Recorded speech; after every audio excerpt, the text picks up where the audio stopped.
Hello students, कैसे हैं आप सब लोग। Welcome back to another video. Akash Kamra math classes में आपका स्वागत है।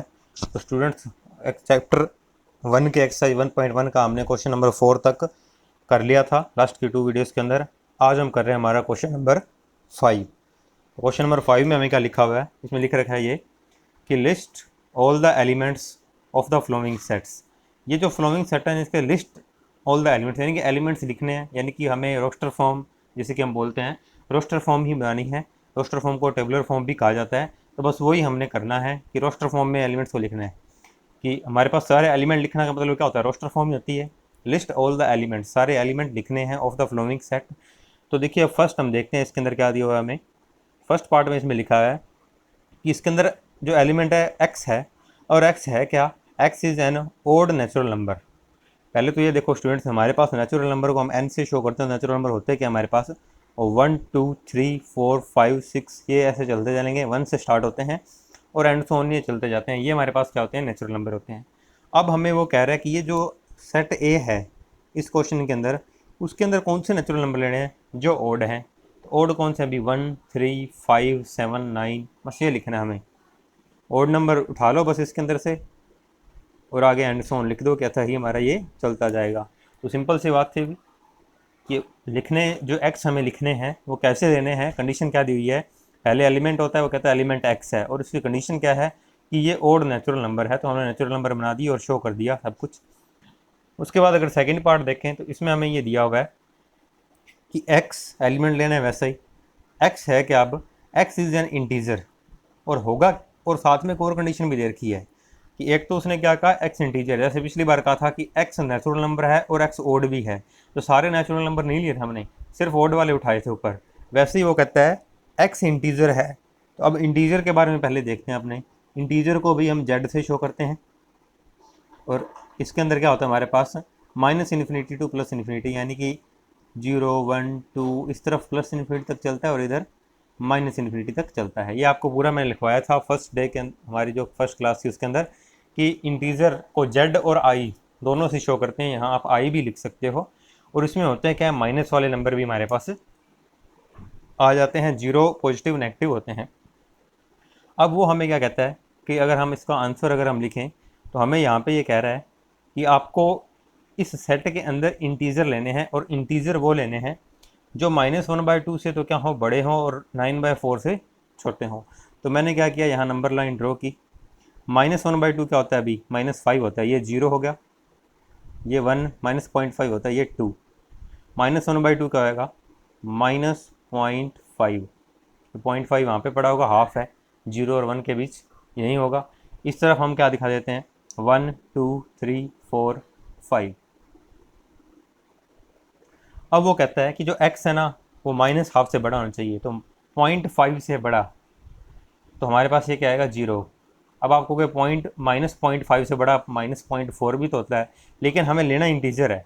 हमें पता है इंटीजर में कौन आता है, -1 आता है और 0 आता है, डिवाइड वाले तो आते ही नहीं है। तो 0.5 से इस तरफ इंटीजर कौन पड़ा है, 0 पड़ा है। वो कहता है कि x ग्रेटर देन होना चाहिए -1/2 से। तो -1/2 इसे हम बोलेंगे -1/2, -1/2, 0 और 1 के बीच होगा ये। तो इससे इस तरफ इंटीजर क्या पड़ा है, अभी इंटीजर हमने देखा 0 है, तो हमने लिख दिया आंसर के अंदर 0। फिर वो कहता है छोटा किससे होगा, वो लेस देन किससे होगा, 9/2 से। 9/2 को अगर डिवाइड करें तो क्या बनता है, 9/2 भी हमारे पास 4.5 बनता है। अगर 9/2 को सॉल्व करें तो क्या बनेगा, 4.5। तो हमारा जो आंसर है वो 4.5 से छोटा रहना चाहिए। तो हम 0 के बाद देखा 1 इंटीजर आता है, 4.5 से छोटा ही है। फिर आएगा 2 इंटीजर, फिर 3, फिर 4। अब नेक्स्ट इंटीजर 4 के बाद क्या आता है, 4.5। लेकिन हमें क्या लेना है, सॉरी, नेक्स्ट 4 के बाद इंटीजर आता है 5, लेकिन हमें क्या लेना है, 4.5 से छोटा ही लेना है। तो हमारा ये आंसर बन गया। तो यहाँ पर हमारे पास क्या था स्टूडेंट, देखिएगा कि इंटीजर लेना था, और इंटीजर भी सिर्फ इसके बीच में ही लेना था। अब इन दोनों को सोल्व करें ना, तो ये हमारे पास क्या बनता है, -0.5, और अगर इसको सोल्व करें तो 4.5 बनता है। तो x हमें इन दोनों के बीच शो करना है, और x है भी क्या, इंटीजर। तो पहले तो हमने इंटीजर लिख लिए कि यहाँ 3 भी लिख दिया मैंने और 4 भी लिख दिया। ठीक है स्टूडेंट्स, यहाँ देखिएगा इसको। तो यहाँ वो कहता है कि -0.5 से बड़ा इंटीजर, तो इस तरफ आएंगे हम। तो -0.5 से बड़ा इंटीजर 0 है, फिर 1, फिर 2, फिर 3, फिर 4 और 4.5 के आगे तो जाना ही नहीं, 4 तक ही जाना था, ना ही इक्वल तो ले नहीं सकते, इंटीजर है ही नहीं वो।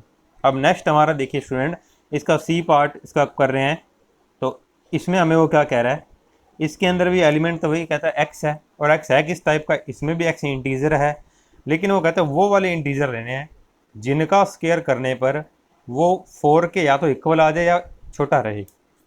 अब हमें सारे वो इंटीजर यहाँ लिखने हैं जिन इंटीजर्स का, कि सारे वो वाले इंटीजर यहाँ लिखेंगे जिन इंटीजर्स का स्क्वायर करेंगे और वो हमेशा आंसर क्या रहे, 4 से कम ही रहे। तो पहले तो मैं इंटीजर अगर शो करूँ वापस से, देखो इधर स्टूडेंट ये आंसर बस हमारा यही है, बाकी मैं आपको समझाने के लिए साइड में लिख रहा हूँ। तो यहाँ पे अगर लिखें अपने, तो इंटीजर को आई या जेड से शो करते हैं, ऊपर मैंने जेड लिखा था या वापस आई लिख रहा हूँ, तो हमें पता है अभी इसके अंदर आता तो क्या हमारे पास -3, -2, -1, 0, 1, 2, इधर भी एंड सोन चलता है, इधर भी एंड सोन चलता है, ये हमारे पास इंटीजर है। अब हमने देख लिया कि इसके अंदर हमें जो एक्स लिखना है, वो एक्स वो एक इंटीजर नंबर है, लेकिन कंडीशन क्या फॉलो कर रहा है कि उसका स्क्वायर करने पर <4 आए, सिर्फ वही वाले लिखने हैं, सारे इंटीजर नहीं लिखने हैं हमने। तो हमने देखा अभी माइनस से स्टार्ट करते हैं, अगर मैं -3 का स्क्वायर करूं तो क्या आएगा, अभी 9 आ जाएगा। तो क्या 9 <4 होता है, नहीं होता, कंडीशन सेटिस्फाई नहीं हो रही। अगर मैं -3 को x की जगह रख दूं, क्योंकि x एक इंटीजर है और ये सारे इंटीजर नंबर हैं, तो -3 को अगर x की जगह रख दूं तो -3 का स्क्वायर करने पर हमारे पास बनेगा +9, और +9 4 से छोटा थोड़ी होता है, तो कंडीशन सेटिस्फाई नहीं हो रही, तो -3 तो हम यहाँ नहीं लिख सकते। अगर मैं -2 यहाँ लिख दूँ, मैंने क्या किया, -2 का स्क्वायर कर दिया, -2 का स्क्वायर हो जाएगा अभी +4, और ये वाला =4 हो सकता है, =4 हो सकता है। इसका मतलब हमारा x की जगह हमने क्या रखा था अभी, -2, और यहाँ लिखना है भी क्या है, सेट के अंदर x ही लिखना है, तो मतलब -2 हमारा एक एलिमेंट है। एलिमेंट कौन होगा, x होगा। तो x कौन था, -2 था, -2 का स्क्वायर किया है, तो x का स्क्वायर किया, x ये है ना, तो यहाँ x आ गया, =4 आया, इक्वल वाली कंडीशन है, क्वेश्चन में दी हुई है। फिर मैंने क्या लिखा, -1 लिखा। तो अगर मैं -1 का स्क्वायर करूँ, x की जगह मैंने क्या लिख दिया, -1, x की जगह मैंने लिख दिया -1, -1 का स्क्वायर किया तो 1 आ गया, और 1 लेस देन होता है 4 से, तो लेस देन वाली कंडीशन सेटिस्फाई हो रही है। उसके बाद अगर हम देखें, फिर मैंने -1 के बाद 0 रखा, 0 का स्क्वायर करने पर 0 आएगा, और 0 लेस देन होता है 4 से। फिर मैंने +1 रखा, +1 का स्क्वायर भी 1 ही आएगा, वो भी लेस देन होता है 4 से। फिर 2 का स्क्वायर करेंगे तो 2 का स्क्वायर करने पे 4 आ जाएगा, और =4 भी हम चल रहा है हमारे पास, तो कंडीशन सेटिस्फाई हो रही है। 3 रखेंगे जब, तो 3 का स्क्वायर 9 हो जाएगा, वही बात वापस कि 9 लेस देन होता ही नहीं 4 से, 9 तो ग्रेटर देन होता है, तो 3 के लिए कंडीशन फेल हो गई। तो जिस जिसके लिए ये कंडीशन सेटिस्फाई हो रही थी, हमने वो एलिमेंट क्या कर दिए, सेट के अंदर लिख दिए। समझ आ गया होगा स्टूडेंट्स कि हमें लेना तो एक्स को ही है, एक्स एक इंटीजर नंबर है, यानी कि यहाँ लिखे तो इंटीजर्स ही जाएंगे। कौन कौन से लेने हैं, मैंने -3 से शुरू कर दिया, तो -3 जब मैंने रखा 9 आ गया, और 9 तो आने नहीं चाहिए था, हमने कहा 4 आ सकता है या 4 से कम वाले आ सकते हैं। तो जब -3 फेल हो गया तो -4 भी फेल हो जाएगा। आप कहोगे -4 क्यों नहीं रखा, -4 का 16 +16 आएगा, वो तो हो ही नहीं सकता लेस देन, ऐसे ही फिर 5, 6 इधर वाले सारे फेल हो जाएंगे, इधर भी आगे वाले सारे फेल हो जाएंगे। बाकी हमने करके मैंने आपको दिखा दिया वीडियो, आप डाउट रहे तो रिपीट कर लीजिए करिए, नहीं तो मेरा नंबर दिया ही हुआ मैंने इस पर, अगर आपको कोई डाउट हो तो कॉल करके क्लियर कर सकते हैं। उसके बाद अब हम कर रहे हैं इसका डी पार्ट। डी पार्ट में भी वही एलिमेंट कहता है एक्स है, एक्स क्या है, एक्स लेटर है ऑफ दिस वर्ड, इस लोयल वर्ड का क्या है, एक्स लेटर है। तो मैंने लिखा अभी वर्ड वाले तो हमें पता है, एक एक करके लिखने, तो बस रिपीट नहीं करना कोई। तो ये लोयल की में हम क्या करेंगे, सबसे पहले लिखेंगे LOYA, एल वापस नहीं लिखेंगे क्योंकि एक बार ऑलरेडी लिख चुके हैं। तो एक्स की जगह वो क्या कहता है, एक्स लेटर है इस वर्ड का, तो एक एक करके लिखते गए हम। बस मैंने आपको बताया था कि कोई भी एलिमेंट रिपीट नहीं कर सकते हम, तो इसलिए एल इसमें जो 2 बार आया था उसको एक बार ही लिखा है। नेक्स्ट अगर हम इसके देखें तो इसका है ई पार्ट, इसके अंदर क्या दिया हुआ है, इसमें मैं ये कह रहा है x is a month of a year not having 31 days, जिसके अंदर 31 डे नहीं होते ना, वो वाला हमें क्या लेना है, मंथ लेना है। तो देखिए अभी जनवरी में तो होते हैं, फेब में नहीं होते हमारे, फिर अप्रैल में नहीं होते, ऐसे ही जो जिसमें हमारे क्या नहीं होते, 31 डेज नहीं होते, वो वाले मंथ हमने लिखने हैं। इसमें कह रहा था एक्स एक मंथ है, x is a month of a year, एक ईयर के, नॉट हैविंग 31 डेज। नेक्स्ट हमारे पास क्या आएगा अभी, जून, फिर जुलाई और अगस्त दोनों में ही 31 डेज होते हैं। तो उसके बाद हमारे पास आएगा सितंबर, फिर नवंबर। तो ये हमारे पास वो मंथ हो गए जिसके अंदर हमारे पास क्या होता है, 31 डेज नहीं होते। तो बस इसमें सिंपल सी बात यही कही थी कि ईयर के वो मंथ लिखो जिसमें 31 डेज नहीं है, तो यानी कि बाकी सारे लिख दो जिसके अंदर 31 नहीं है। तो ये हमने वो सभी लिख दिए। उसके बाद इसमें हमारा 6th पार्ट है। तो 6th पार्ट में हमें क्या दिया हुआ है, एफ सेट दिया हुआ है नेम इसका। इसमें कहता है एक्स एलिमेंट है, x is A consonant, x हमें कंसोनेंट लेना है in the English alphabet which precedes के। देखिए एक्स हमारे पास क्या है, यहाँ पर एक्स हमारे पास कॉन्सोनेंट है, और ये वो कॉन्सोनेंट है कि जो के से पहले तक रहे। कि देखिए हमारे पास वोवल्स क्या होते हैं, ए ई आई ओ यू वोवल्स होते हैं। तो वो कहता है इसके अंदर सारे कॉन्सोनेंट लिखो जो हो क्या हमारे पास in English alphabet which precede K. तो के से पहले वाले, तो के से पहले क्या होता है भाई, जे होता है। तो जे तक जितने भी कॉन्सोनेंट है हमें सभी लिख देने हैं। तो इसका आंसर क्या बनेगा अभी हमारे पास, ए तो वोवल होता है, बी, सी, डी, ई भी वोवल होता है, एफ, जी, एच, आई भी वोवल होता है, जे, और यहाँ तक बस हमें जे तक लिखने थे। क्या कह रहा है ये, एक्स इज ए कॉन्सोनेंट, तो कॉन्सोनेंट लिखने हैं। अब कॉन्सोनेंट सारे नहीं लिखने, वो कहता है in the English alphabet which precedes के। तो के से पहले तक जितने भी कॉन्सोनेंट है वो सारे लिख दो। ए वोवल है, ए को छोड़ दिया, बी सी डी ई भी वोवल है, एफ जी एच आई भी वोवल है, फिर हमने लिख दिया जे। तो ये हमारा हो गया एफ पार्ट, और ये 5th क्वेश्चन हमारा कंप्लीट हो गया।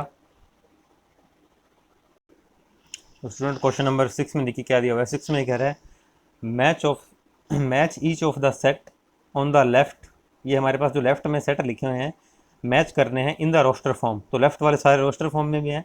रोस्टर फॉर्म क्या होती है आपको बताया, जिसके अंदर एलिमेंट एक एक करके दिखाया हो ना, वो हमारी रोस्टर फॉर्म होती है। तो match each of the set on the left in the roster form, ये वाले की बात हो रही है। विद द मैच किससे ज़्यादा करना है, same set on the right described in the set builder form. तो ये सेट बिल्डर फॉर्म में है, ये हमारे पास रोस्टर फॉर्म में है, और हमें देखना है कौन मैच कर रहे हैं इनको, कौन सा किससे मैच होता है। तो देखिए अभी इधर तो हमें एलिमेंट दिख रहे हैं, पढ़ना तो ये नहीं पड़ेगा। तो पहला अगर हम देखें, इसमें लिखा हुआ है एलिमेंट एक्स है, एक्स प्राइम नंबर है, एंड डिविजिबल ऑफ 6 है। तो पहले तो हमें ये देखना है कि प्राइम नंबर वाला इधर सेट कौन सा है, बाद में देखेंगे कि डिविजिबल ऑफ 6 है कि नहीं है। तो देखो नंबर्स के अंदर ये 3 पड़े हैं, फर्स्ट, सेकंड और फोर्थ। अगर मैं बात करूँ फर्स्ट में 1 दिया हुआ है, तो 1 प्राइम नंबर नहीं होता। मैंने आपको फर्स्ट क्लास के अंदर बताए थे, प्राइम नंबर 2 से शुरू होते हैं, 2, 3, 5, 7 जो खुद से डिवाइड होते हैं बस। तो ये तो सेट फिर हो ही नहीं सकता, क्योंकि इसमें कहा है कि x is A prime number. तो फर्स्ट वाले में तो प्राइम नंबर है ही नहीं। ऐसे अगर फोर्थ वाला देखें तो फोर्थ में 1 आ गया, 1 भी प्राइम नंबर नहीं होता। 9 आ गया, 9 भी प्राइम नंबर नहीं होता। ये वैसे नहीं हो सकता क्योंकि नंबर ही नहीं है इसके अंदर कोई। तो बात करें सेकंड की, अब सेकंड को इससे देखो, हालांकि मैच यही करेगा पर फिर भी अपने देखें, ये कहता है x is A prime number. तो 2 और 3 दोनों ही प्राइम नंबर हैं, एंड इज डिविजिबल ऑफ 6, दोनों ही 6 को क्या करते हैं, डिवाइड करते हैं। तो ये हमारा सेकंड इससे मिलेगा। अब हम इसका बी पार्ट पढ़ते हैं। बी पार्ट में क्या दिया हुआ है, बी पार्ट में ये कह रहा है x is odd natural number less than 10। अब 10 से ये 10 लिखा हुआ साइड में ना दिख रहा हो तो x is a odd natural number less than 10। तो ओड नंबर देखने हैं, अभी ओड 1 से स्टार्ट होगा, 10 से लेस देन है तो 9 तक जाएगा। अब ये 9 तक जा ही नहीं रहा, और इसमें इवन भी आ गया 2। इसमें देखें तो 1, 3, 5, 7, 9 सारे के सारे क्या हमारे पास ओड हैं। तो हमारा ये जो फोर्थ है ये किससे मिल रहा है, ये मिल रहा है सेकंड से। इसके बाद हम पढ़ते हैं इसका थर्ड। ये कहता है एक्स एलिमेंट है, x is natural number and divisible of 6। कि एक्स नेचुरल नंबर है और डिविजिबल ऑफ 6 है, डिविजन कर रहा है, डिवाइड करेगा 6 को। नेचुरल 1 से शुरू होता है, तो 1 डिवाइड करता है 6 को भी। 6/1 लिखेंगे, आंसर 6 पूरा पूरा आ गया। 6/2 लिखेंगे तो भी वो हमारा आंसर पूरा पूरा आ जाएगा, 3 आएगा। 6/3 रखेंगे तब भी कंप्लीट आंसर आएगा, 6/6 रखेंगे तो कंप्लीट आएगा। और ये सारे नेचुरल नंबर हैं, और नेचुरल नंबर लेने कौन से थे, जो डिविजन ऑफ 6 हों। तो हमारा जो ए पार्ट है वो इसके साथ मिलेगा, और नंबर्स में बचता ही अकेला था, वो तो दिख ही रहा है। वैसे भी ए ही बनेगा क्योंकि नंबर्स तो हैं ही इसके अंदर, मैथमेटिक्स को डिवाइड करेगा नहीं फिक्स को। तो अब ये देखिए x is a letter of the word mathematics, और ये पढ़ा हमारा मैथमेटिक्स एक ही रहता है, ये आ गया। बाकी इसमें आप ये देख लीजिए कि जो वर्ड रिपीट हो रहा है उसको नहीं लिखना होता। जैसे ये एम हमारे पास 2 बार आया है, यहाँ एक ही बार लिखा गया है, हमने ये तो पढ़ा ही हुआ है। तो जो वर्ड रिपीट होते हैं उन्हें दोबारा से नहीं लिखा जाता। ये टी भी हमारे पास यहाँ जो आया है ये भी 2 बार आया है, इसमें एक ही बार लिखा गया है। तो ये हमारा थर्ड पार्ट मैच होगा इसके डी से। तो स्टूडेंट यहाँ पे हमारा एक्सरसाइज 1.1 कंप्लीट होती है। नेक्स्ट क्लास के अंदर हम करेंगे हमारे स्टार्ट करेंगे एक्सरसाइज 1.2। थैंक यू स्टूडेंट, मिलते हैं नेक्स्ट क्लास में।